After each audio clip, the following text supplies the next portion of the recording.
One German bread recipe during World War II called for rye, sliced beets, and actual sawdust, politely renamed tree flour. That wasn't even the most disturbing thing on the wartime dinner table. From beef tongue casseroles, people got shockingly creative to survive rationing. Today, we're counting down 12 real dishes that kept people fed when the world was falling apart. If you're new here, hit subscribe to Weird History and drop a comment telling us what other food-related topics you want us to cover next. As World War II kicked into high gear, the United States government quickly realized that the military would be competing with the general population for resources like food, metal, rubber, paper, and various other materials. In order to make sure the armed forces got what they needed to win the war, a system of rationing was imposed. Here's how it worked. The government gave every citizen, adults and children, a certain number of points. Those points would then have to be spent, along with money, on any item restricted for use in the war effort. So, for example, in 1943, a pound of bacon would cost 7 points in addition to its monetary price, which was about 30 cents. The points took the form of stamps, which the government would distribute in books. The Office of Price Administration, or OPA, would have volunteers distribute the books and explain their purpose to merchants and consumers alike. The first product to be rationed was tires, followed by automobiles, and then gasoline. Then, in May 1942, the government began putting food products, including sugar and coffee, on the list. A few months later, meats, fish, canned milk, fats, and cheeses were also deemed restricted. Anytime a new item was added to the list, hoarders would clean the stores out, leading to shortages. Inevitably, many of the restricted goods would be traded on the black market. Despite these problems, though, the system functioned well enough. Similar restrictions were also imposed in the homelands of America's European allies, so families everywhere had to get creative with cooking.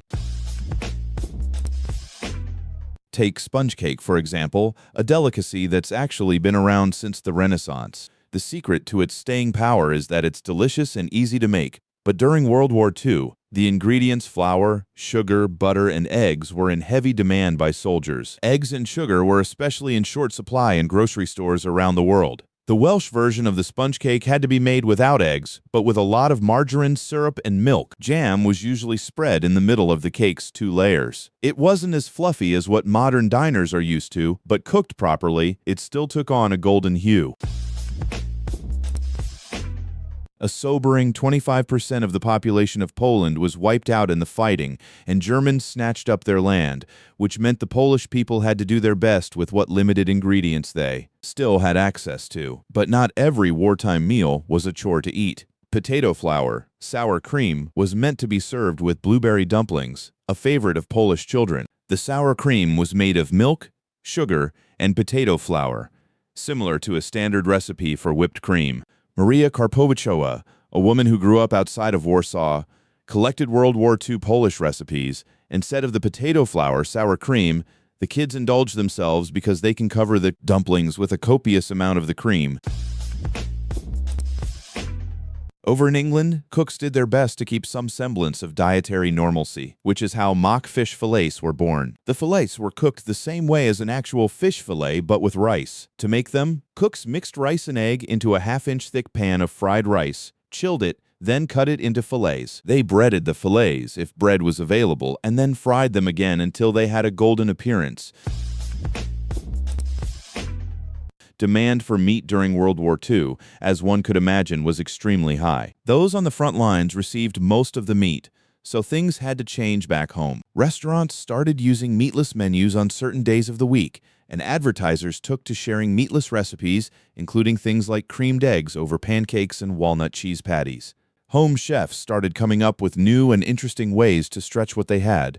Take the classic meatloaf, a staple of the early 20th century, made from ground beef. During the war, cooks began substituting vegetables entirely, rather than ground beef. This loaf contained a cup of peas, a cup of mashed potatoes, and a can of condensed tomato soup. It wasn't quite the same as a real meatloaf, but it was an efficient way to get some vegetables and use leftovers.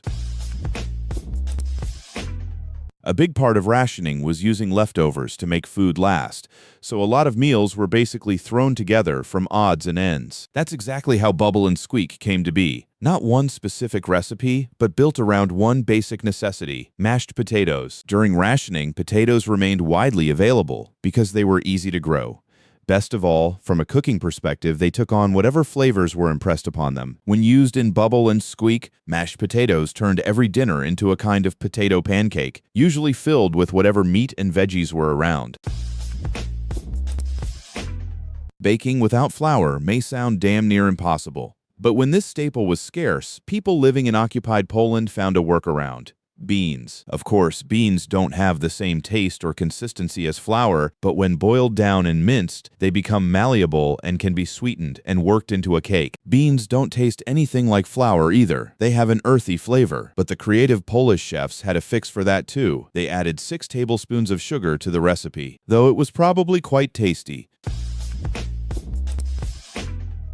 Vegetables were plentiful in America during World War II, mainly because they couldn't be shipped to soldiers without spoiling. Americans were told to fill up on them, and the government even urged citizens to plant victory gardens to free up factory space for war manufacturing. Onions were the perfect victory garden crop, easy to grow, extremely hardy, and in the 1940s, cooks began stuffing them with an unlikely ingredient: grape nuts. Everybody's favorite bland, eardrum-piercing cereal, which, for the record, contains neither grapes nor nuts and is actually made from wheat and barley, was an American staple at the time. Even though most people still consider this cereal tasteless, it gave a stuffed onion a consistency similar to one stuffed with ground beef. With the right amount of spices, this dish might even make a tasty appetizer today. Coffee is a must-have for many people, but during World War II, pretty much every coffee bean in America was shipped overseas, making coffee one of the hardest things to ration. So what did desperate coffee lovers do? They invented Roosevelt coffee, named for Franklin Delano Roosevelt, who was president at the time. Roosevelt coffee was really just coffee made with reused grounds. It was typically pretty watery and likely a mediocre substitute for the real thing, but people got creative with it. Sometimes ingredients like chicory and postum were mixed in. The chicory added spice, while postum is a coffee substitute made of wheat bran, wheat molasses, and maltodextrin. And remember, Americans were limited to about 1 pound of coffee every 5 to 6 weeks, less than 1 cup a day. In an era with a Starbucks on every corner, that's the ultimate nightmare. A cow's tongue is huge, rubbery, and tough. Not exactly what a typical American family sits down to enjoy if they have any real alternative. But during World War II, that's exactly what many families were left with. Beef tongue, for example, wasn't just served as a big tongue on a plate. It was presented in something closer to a casserole. One modern recipe calls for carrots, onions, celery, and tomato sauce, plus the tongue. To get the tongue into an edible consistency, it had to be boiled for 2 hours. Then baked for another 2, surrounded by vegetables. This next dish might not have the most appealing name in the history of culinary innovation, but the dish itself is actually tasty. Meat spit soup. It was created in occupied Poland as a way to use up excess barley after proteins like oysters and anchovies, and even simple chestnuts, became impossible to find, so Poles made a hearty soup out of barley instead. And that unappealing name? It came about because while eating the soup, people had to spit out the husks. Chopped liver is a traditional Jewish recipe that uses schmaltz and grabines, chicken fat and cracklings to fortify the chopped liver that makes up most of the dish. During World War II, Jewish families were advised to stretch out their food rations, which might mean using breadcrumbs to reinforce meals, or making a vegetarian version using fresh fruits and vegetables from victory gardens. Home chefs often swapped out the meat for green beans, peas, onions, crackers, and hard-boiled eggs if eggs happened to be available. And finally, remember the sawdust bread we teased at the start. Here's the full story.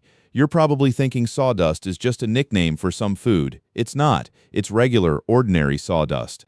People in England and Germany during World War II didn't have the vast wheat fields America enjoyed, so they mixed what little flour they had with actual sawdust, euphemistically called tree flour. One German recipe for black bread called for half rye grain, 2 parts sliced beets, 2 parts sawdust, and 1 part minced leaves and straw. Everything was mixed together and baked like normal. It doesn't sound too yummy, but in times of war, you eat what you have to survive. So that's 12 dishes that kept people fed when the world was falling apart. Out of everything on this list, the sawdust bread, the beef tongue casserole, or spit soup, which one do you think you could actually stomach? Tell us in the comments below. Don't forget to subscribe to Weird History so you don't miss the next episode.